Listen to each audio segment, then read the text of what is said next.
In less than an hour, U.S. President Barack Obama travels to Africa, becoming the first sitting American president to visit Kenya and Ethiopia. Counterterrorism and trade are just some of the items on his agenda. CCTV's Jim Spellman is in our Washington newsroom with more on why this trip is both personal and political. Jim. Elaine, excitement is growing in Nairobi. They've been repaving streets, putting up billboards for the American president that many Kenyans consider one of their own. First stop, Nairobi, Kenya, where President Obama will focus on business. Opening the 6th annual Global Entrepreneurship Summit, the U.S. has ramped up trade with the African continent, but trails far behind China. Obama is trying to close that gap.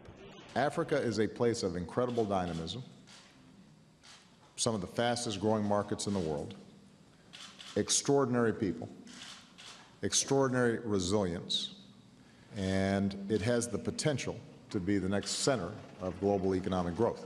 Obama will meet one-on-one with Kenyan President Uhuru Kenyatta and be honored at a state dinner.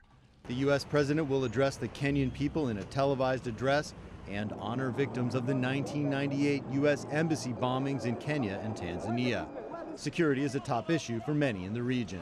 Security should be the first agenda, and Obama coming to Kenya, we believe that things like sharing intelligence, equipping our security organs, retraining our security guys should be first priority.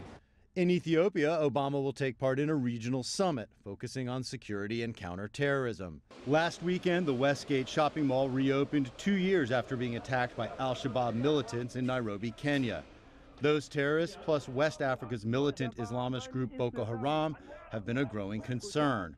The U.S. has been assisting in the fight against both groups, and African leaders are expected to push for more U.S. help. Before returning to the U.S., Obama will also address the African Union. The trip to Africa is personal for President Obama, whose father was born in Kenya, but due to security concerns, he won't be able to visit that village. I will not feel bad. He has to come here to work, so let him work.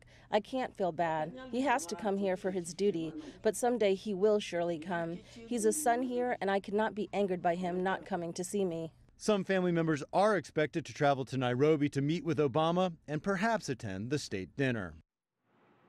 Obama wrote about visiting Kenya and his relatives in his book, Dreams from My Father. He visited as a U.S. Senator, and many in Kenya hope to see him again after he leaves office, Elaine. All right, Jim Spellman in our Washington newsroom.